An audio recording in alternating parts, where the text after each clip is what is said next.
I feel like I should be doing a video on the heat wave that is gripping the majority of the country, talking about heat stress, heat stroke, and the preparedness around that. But in the political climate, that temperature is boiling.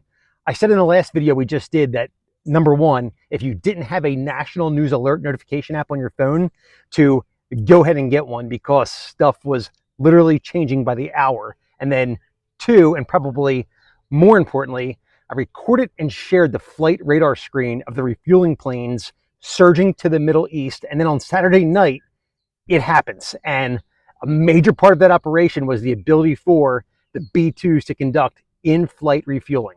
Okay, so how does this affect us as an emergency preparedness community? Well, let's get into it.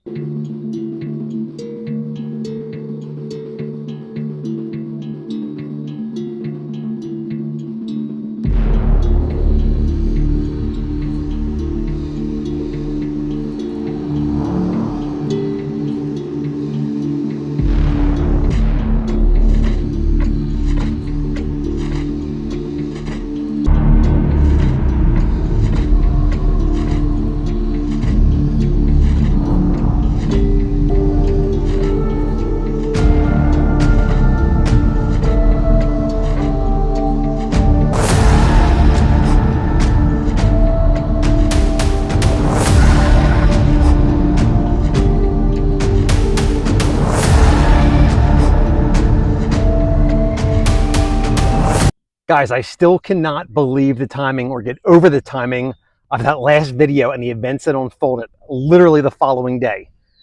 Timing like that has happened twice since I've been doing this YouTube channel. I think the last one had something to do with the preparedness and a wildfire video. And I think that when the LA wildfires kicked off, it was something that was kind of insane.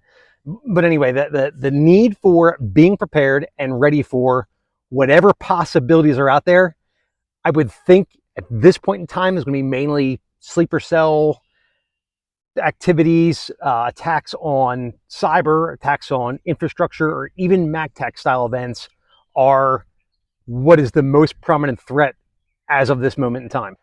And I think one of the most notable events to take away from the last couple days from all of this was really the flight of the National Airborne Operations Center, aka the E-4B, aka the Doomsday plane, aka Night Watch, or for this particular operation, aka Order 01. The E-4B, if you aren't familiar, is the President's Command Control and, get ready for it, Communications Center for times of national catastrophe. The entire reasoning for the creation of these planes back in 1975 was just to provide a secure, survivable communications platform in the event of a nuclear attack. There are 4 of these planes, one of which is on hot alert, not high alert, hot alert at all times, meaning as far as the U.S. Air Force is concerned, no other aircraft sits with either the engine running or one that is connected to ground power with all of the mission systems fully operational,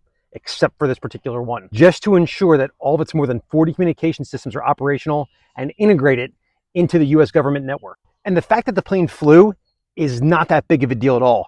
They do routine flights pretty much all the time. What's really interesting about it was the fact of it took that southern border route, which is a little unusual, but more sort of the fact that it also landed at Andrews Air Force Base. Now, this plane is nothing more than a supercharged Boeing 747, but it's military specific, so it's modified, and it's actually technically a Boeing VC-25, just like what would commonly be referred to as Air Force One. But here's where things get interesting. To spot one of the Night Watch aircraft or Doomsday planes, you'll notice that they have a very distinctive canoe-shaped fairing mounted to the upper fuselage, and that's called a radome. And this houses the survivable super high-frequency SATCOM antenna, which was actually just operated in 2020 by L3 Harris at a cost of $23.8 million. And it also has some of the 67 different satellite dishes and other antennas. Now, with all those communication systems, they are coming in all shapes and size and forms. One of the things on here is, of course, HF radio. If you have your tech or were thinking about getting your general or extra, well, here's that sign. To take this as the sign to go ahead and get that. The United States Strategic Forces Command refers to their HF radio system as HFGCS, or the High Frequency Global Communication System. You can hear some of this on upper sideband around the 11.175 megahertz, but here are all of the main HF frequencies used by the Air Force. 11175 kilohertz, which they use for daytime, 4724 kilohertz, which is what they switch to and use during nighttime, just again because of propagation differences. And basically what you'll hear on these is the aircraft regularly enter and exit the network. And to do either, the aircraft usually asks the ground station, which then authenticates the operation by giving a predefined 3-letter code, and then a single letter should be received in return. Sky King, do not answer.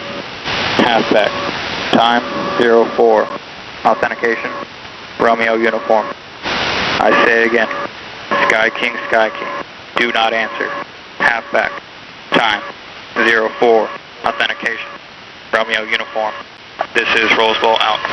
Now, some of the other stuff you may hear would be due to the HFGCS providing a phone patch service, allowing aircraft to make unclassified phone calls via the DSN, which is the Defense Switched Network. And phone patches are usually requested on the main frequency, but then they'll be moved elsewhere by the ground station to free up the channel. And some of those frequencies are 8992 kilohertz, and that has a 24/7 transmission on it. You'll probably hear like a number station.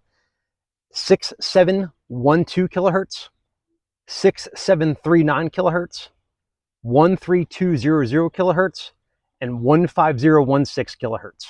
And just to round this out, again, looking at the radiation patterns the military is exploiting is the fact that the Doomsday plane is also equipped with very low frequency radio equipment as well. And it's VLF, and that is the ITU designation for radio frequencies in the range of 3 to 30 kilohertz.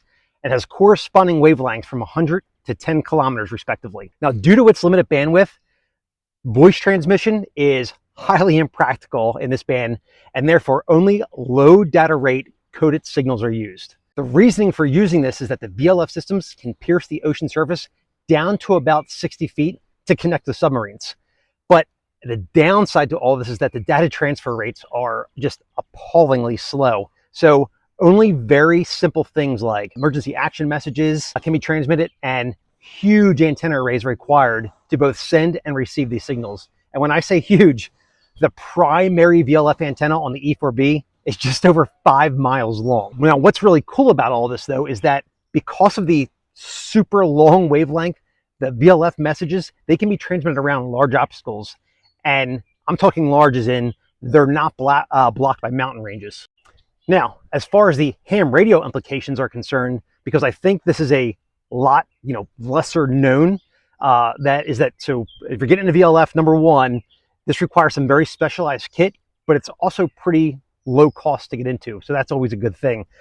Now, casual listening of amateur radio VLF signals will probably be virtually unsuccessful. And if you're going to have to incorporate some sort of like spectrum laboratory software to actually look for signals. Now, in the US, there are also some LOFR, which is low frequency experimental radioactivity. And this occurs in the 160 through 190 kilohertz region, or the 1750 meter band. And what's cool about this is that you don't need a license to operate in this band. There are just some legal restrictions on what you can put on the air. You also can't run more than 1 watt input to the transmitter's final stage, and the entire length of the transmission line and antenna combined cannot exceed 50 feet, which, if you think about that for a second, that is not much antenna for a band where a half wavelength antenna would be more than a half mile long. So it'd be kind of crazy. But there are guys out there rigging up kite and balloon antennas. And what's good about it is the stable propagation with a low attenuation in the Earth's ionosphere cavity. They enable very narrow bandwidths to be used to reach distances of several thousand miles using modes like QRSS, MFSK, and the coherent BPSK.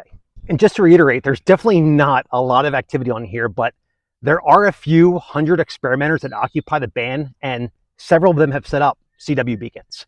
So, clearly this isn't anything you're going to be able to incorporate into your vehicle setup or anything. And, it's probably not practical for the overwhelming majority of the population.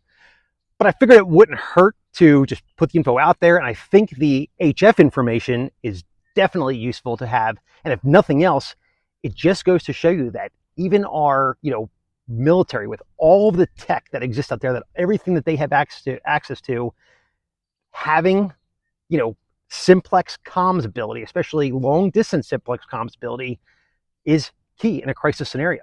Now, once again, if you guys are liking the info and enjoying the channel, every like and really every subscription and share helps a lot. Or if you want to support the channel, by all means, help us by helping yourself. For your medical gear needs, go to medicineandbadplaces.com, go to the store. But first, before you do that, make sure you email us, info@ranchstrategies.com, or if you just want to go direct with me, taylor@ranchstrategies.com, and we'll hook you up with a discount code. Or if you're just in the need for a really nice quality new hat, or I think these are $25, or one of the Ranch Strategies t-shirts are $20, even one of our hoodies are $45. So pick one of those up for yourself, and that supports us, big time. So, all right, well, we will see what happens next. And with that, as always, be safe.